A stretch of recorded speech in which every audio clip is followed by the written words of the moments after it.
ചേർത്തല പള്ളിപ്പുറത്ത് സെബാസ്റ്റ്യന്റെ വീട്ടുവളപ്പിലെ പരിശോധന ഇപ്പോഴും തുടരുകയാണ്. കുളത്തിൽ നിന്ന് അതിനിർണായകമായ തെളിവുകൾ ലഭിച്ചു എന്നാണ് അവിടെ നിന്ന് പുറത്തുവരുന്ന സൂചനകൾ. വസ്ത്രത്തിന്റെ ഒരു ഭാഗം കണ്ടെത്തിയിട്ടുണ്ട്. കുളം വറ്റിച്ചു നടത്തിയ പരിശോധനയിലാണ് കൂടുതൽ തെളിവുകൾ, കേസിനെ സഹായിക്കുന്ന തെളിവുകൾ ലഭിച്ചിരിക്കുന്നത്. ഇന്ന് രാവിലെ നടത്തിയ പരിശോധനയിൽ വീടിന്റെ പരിസരത്ത് നിന്ന് കൂടുതൽ അസ്ഥിയുടെ ഭാഗങ്ങളും കണ്ടെത്തിയിരുന്നു. നേരത്തെയും ഇവിടെ നിന്ന് മൃതദേഹത്തിന്റെ അവശിഷ്ടങ്ങളായി അസ്ഥിയും മറ്റും കണ്ടെത്തിയിരുന്നു. അതിന്റെ തുടർച്ചയാണ് ഇന്ന് വിശദമായ പരിശോധന പള്ളിപ്പുറത്തെ സെബാസ്റ്റ്യന്റെ വീട്ടു പരിസരത്ത് നടക്കുന്നത്. കുളം വറ്റിക്കുന്ന ജോലി ഇപ്പോഴും തുടരുകയാണ്. കുളത്തിലെ മണ്ണ് മാറ്റിയുള്ള പരിശോധനയാണ്. അവിടെ നിന്നാണ് വസ്ത്രങ്ങൾ കണ്ടെത്തിയത്. കടാവർ നായയെ എത്തിച്ചുകൊണ്ട് മണ്ണടിയിൽ ശരീരഭാഗങ്ങളുണ്ടോ എന്നത് മനസ്സിലാക്കാനുള്ള ശ്രമവും തുടരുന്നുണ്ട്. സെബാസ്റ്റ്യനെയും തെളിവെടുപ്പിനായി എത്തിച്ചിട്ടുണ്ട്. അവിടെ നിന്നുള്ള തത്സമയ ദൃശ്യങ്ങളാണ് ഇപ്പോൾ മാതൃഭൂമി ന്യൂസിലൂടെ പ്രേക്ഷകർ കാണുന്നത്. ഈ വസ്ത്രങ്ങളുടെ ഭാഗം അത് ആരുടേതാണ് എന്നതിലടക്കം ഇനി ശാസ്ത്രീയമായ പരിശോധനാ ഫലം ലഭിക്കേണ്ടതുണ്ട്. ഷിനോജ് അസ്ഥിയുണ്ട്. ഷിനോജ് വസ്ത്രത്തിന്റെ ഭാഗം കിട്ടി, അതേസമയം തന്നെ ഇന്ന് കൂടുതൽ അസ്ഥികളും കിട്ടി. അസ്ഥി കിട്ടിയത് ആദ്യം കിട്ടിയ സ്ഥലത്ത് നിന്ന് തന്നെയാണോ? ഈ വസ്ത്രത്തിന്റെ ഭാഗം കണ്ടെത്തിയ കുളത്തിൽ ഇപ്പോഴും പരിശോധന തുടരുകയല്ലേ?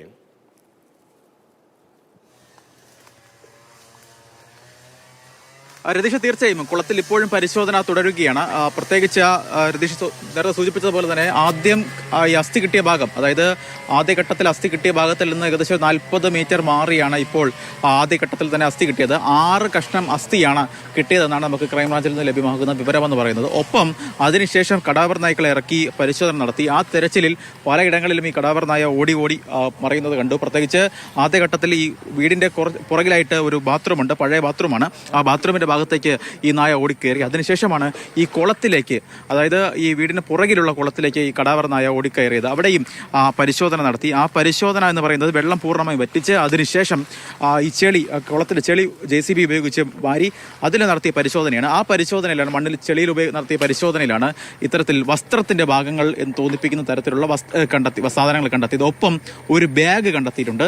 മറ്റൊന്ന് ഈ കൊന്ത പോലത്തെ ഒരു വസ്തുവും കണ്ടെത്തിയിട്ടുണ്ട് എന്നാണ് നമുക്ക് ലഭ്യമാകുന്ന വിവരം. എന്തായാലും ഇത് കൃത്യമായ രീതിയിൽ പരിശോധനാ ഫലം എന്താണ് ലഭിച്ചതെന്ന് സംബന്ധിച്ച് ഒരു അന്വേഷണ ഉദ്യോഗസ്ഥർ തന്നെ കൃത്യമായ രീതിയിൽ നമുക്ക് വിശദീകരിച്ചാൽ മാത്രമേ ലഭിച്ചതെന്ന് സംബന്ധിച്ച് ഒരു വ്യക്തത വരികയുള്ളൂ. പക്ഷേ ഇപ്പോൾ ലഭിക്കുന്ന വിവരം എന്ന് പറയുന്നത് വസ്ത്രത്തിന്റെ ഭാഗങ്ങൾ ലഭിച്ചിട്ടുണ്ട്. ഒപ്പം ഒരു ലേഡീസ് ഉപയോഗിക്കുന്ന ബാഗ് കിട്ടിയിട്ടുണ്ട്. ഒപ്പം ഒരു കൊന്തയുടെ ഭാഗങ്ങൾ, അത്തരത്തിലുള്ള വസ്തുക്കൾ കിട്ടിയിട്ടുണ്ട് എന്നാണ് നിലവിൽ ഇപ്പോൾ വിവരം എന്ന് പറയുന്നത്. എന്തായാലും വീണ്ടും ഈ കടാവർ നായ പലയിടങ്ങളിലും ഇത്തരത്തിൽ പോകുന്നുണ്ട്, പല സ്ഥലങ്ങളിലും ഇത്തരത്തിൽ പോകുന്നുണ്ട്. ആ ഭാഗങ്ങളിലൊക്കെ തന്നെ ഇപ്പോൾ JCB ഉപയോഗിച്ച് അന്വേഷണ സംഘം മണ്ണ് മാന്തി ഉപയോഗിച്ചുള്ള തെരച്ചിൽ, അതായത് മണ്ണ് അവിടെ നിന്ന് മാറ്റുന്നു, കുഴിച്ചെടുക്കുന്നു. അതിനുശേഷം പരിശോധന, അത്തരത്തിൽ ഈ മണ്ണിലുള്ള പരിശോധന, അതായത് അസ്ഥിഭാഗങ്ങൾ ഏതെങ്കിലും തരത്തിൽ ഇവിടെ കുഴിച്ചിട്ടുണ്ടോ എന്നുള്ള പരിശോധനയാണ് ഇപ്പോൾ നിലവിൽ ഇപ്പോൾ തുടരുന്നത്. എന്തായാലും ഉച്ചയ്ക്ക് 1 മണിക്ക് വീട്ടിനുള്ളിലുണ്ടോ, ഇവിടെ വെച്ചും അയാളിൽ നിന്ന് വിവരങ്ങൾ ആരാഞ്ഞതിന്റെ തുടർച്ചയായിട്ട് തന്നെയാണോ ഇപ്പോൾ ഈ പരിശോധന നടക്കുന്നത്? ഈ ലഭിച്ച വസ്ത്രം അത് സ്ത്രീയുടേതാണോ? അക്കാര്യത്തിലൊരു സ്ഥിരീകരണം അന്വേഷണ ഉദ്യോഗസ്ഥരുടെ ഭാഗത്ത് നിന്ന് വരുന്നുണ്ടോ? നേരത്തെ ജൈനമ്മയെ കാണാതായതുമായി ബന്ധപ്പെട്ടാണല്ലോ കൂടുതൽ സംശയങ്ങൾ ഉണ്ടായിരുന്നത്. ജൈനമ്മയുടേതാണോ ഈ മൃതദേഹം എന്ന സൂചനകൾ കൂടുതൽ ബലപ്പെടുകയാണോ ഷിനോജ്?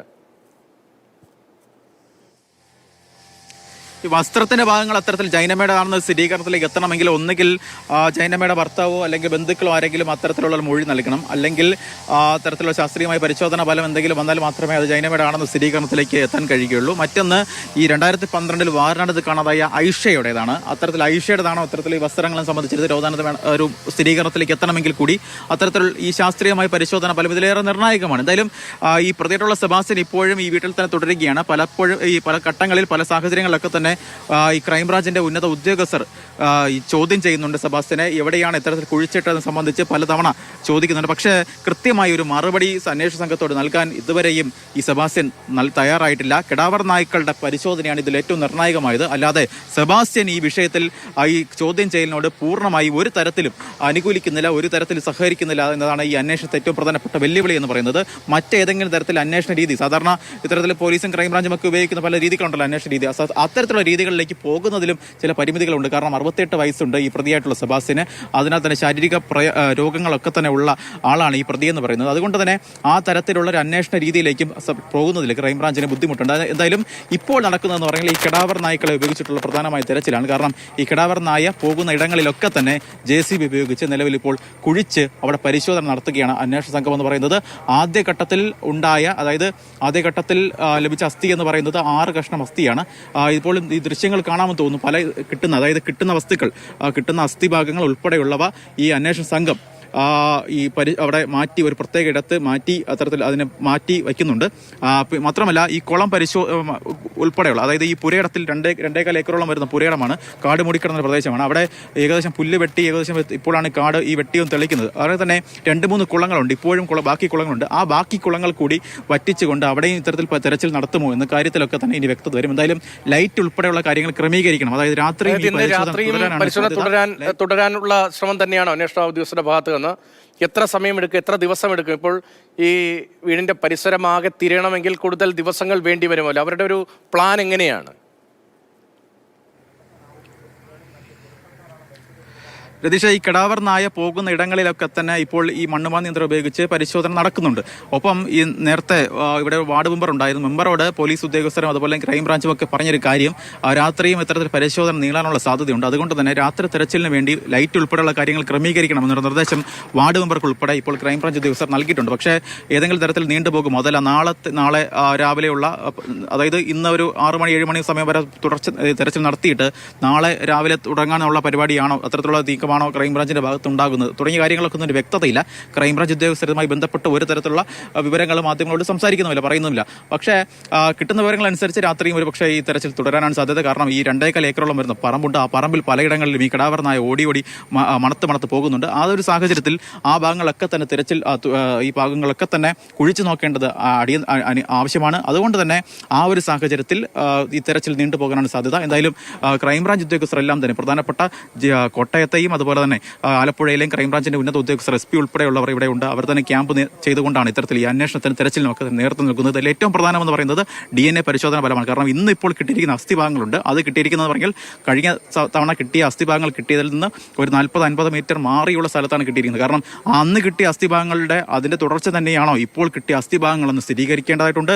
ഒപ്പം ഈ കിട്ടിയ അസ്ഥിഭാഗങ്ങൾ ആരുടേതാണ്, അതാണ് ഏറ്റവും പ്രധാനപ്പെട്ട ചോദ്യം എന്ന് പറയുന്നത്. കാരണം പല സംശയങ്ങൾ, 3 കേസുകളാണ് നിലവിൽ ഇപ്പോൾ സജീവമായിട്ടുള്ളത്. ഒപ്പം മറ്റൊരു കേസുകൾ, അതായത് സിന്ധു എന്ന് പറയുന്ന ചേർത്തലയിൽ നിന്ന് കാണാതായ ഒരു സ്ത്രീയുടെ തിരോധാനം കൂടി ഇതുമായി ബന്ധപ്പെട്ട് ചേർത്ത് വായിക്കുന്നത്. പക്ഷേ അന്വേഷണത്തിൽ നിലവിൽ ഇപ്പോൾ ക്രൈംബ്രാഞ്ചിന് മുന്നിലുള്ളത് ഈ 3 കേസുകൾ മാത്രമാണ്. അതായത് 2024 ഡിസംബർ 23 ഏറ്റുമാനൂരിൽ നിന്ന് കാണാതാകുന്ന ജൈനമ്മ, ഒപ്പം 2006 കാണാതാകുന്ന ബിന്ദു പത്മനാഭൻ, ഒപ്പം 2012 കാണാതാകുന്ന ഐഷ. ഈ 3 കേസുകൾ വെച്ചുകൊണ്ടാണ് നിലവിൽ ഇപ്പോൾ ക്രൈംബ്രാഞ്ച് മുന്നോട്ട് കൊണ്ടുപോകുന്നത്. ഈ 3 കേസിലും ചുറ്റിപ്പറ്റി നിൽക്കുന്ന ഒരു കോമൺ ഫാക്ടർ എന്ന് പറയുന്നത് അത് ഈ പള്ളിപ്പുറം സ്വദേശിയായിട്ടുള്ള സെബാസ്റ്റ്യനാണ്. അതുകൊണ്ട് തന്നെയാണ് സെബാസ്റ്റ്യനിലേക്ക് വിരൽ ചൂണ്ടുന്ന പല കാര്യങ്ങളും ഈ 2.25 ഏക്കറോളം വരുന്ന പറമ്പിലുണ്ട് എന്നൊരു സംശയം ക്രൈംബ്രാഞ്ചിനുള്ളത്. അതുകൊണ്ട് തന്നെയാണ് ഇപ്പോഴും സജീവമായി നിൽക്കുകയാണല്ലോ. കാരണം നേരത്തെ അസ്ഥി കണ്ടെടുത്ത സ്ഥലത്ത് നിന്ന് അല്പം കൂടി മാറിയാണല്ലോ വീണ്ടും അസ്ഥി കണ്ടെത്തിയിരിക്കുന്നത്.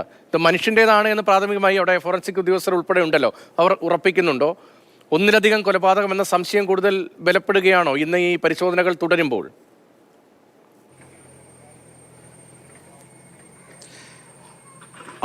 ഒന്നിലധികം കൊലപാതകങ്ങൾ എന്ന നിലയിലേക്ക് തന്നെയാണ് കാര്യങ്ങൾ പോകുന്നത്. കാരണം അതുമായി ബന്ധപ്പെട്ട ഒരു ശാസ്ത്രീയമായ തെളിവ് അതാണ് ഏറ്റവും പ്രധാനമെന്ന് പറയുന്നത്. കാരണം സാഹചര്യ തെളിവുകളൊക്കെ തന്നെ ഉണ്ടെങ്കിൽ കൂടി ഇതുമായി ബന്ധപ്പെട്ട് ശാസ്ത്രീയമായ രീതിയിലുള്ള തെളിവുകൾ വരണം. കാരണം പല കാര്യങ്ങൾ, അതായത് നമ്മൾ നേരത്തെ സൂചിപ്പിച്ചതുപോലെ തന്നെ ഈ ജൈനമ്മയുടെ കേസിൽ പോലും സെബാസ്റ്റ്യനിലേക്ക് എത്തിയതെന്ന് പറയുന്നത് ശാസ്ത്രീയമായ തെളിവുകൾ വെച്ചാണ്. കാരണം ജൈനമ്മ കൊല്ലപ്പെട്ടതിന് ശേഷം, അതായത് ജൈനമ്മയെ കാണാതാകുന്നതിന് ശേഷം ജൈനമ്മയുടെ ഫോൺ പലയിടങ്ങളിലായി ഓണായിരുന്നു.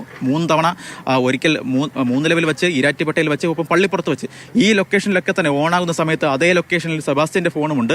അത് വളരെ പ്രധാനപ്പെട്ടതാണ്. ഒപ്പം CCTV ഈരാറ്റുപേട്ടയിലെ ഒരു കടയിൽ ഇത്തരത്തിൽ 450 രൂപയുമായി ഈ പ്രതിയായിട്ടുള്ള സെബാസ്റ്റ്യൻ എത്തുന്നു. 350 രൂപയ്ക്ക് ആ കടയിൽ നിന്ന് ഒരു ചാർജർ വാങ്ങുന്നു. 100 രൂപയ്ക്ക് ഈ മൊബൈൽ ഫോൺ റീചാർജ് ചെയ്യുന്നു.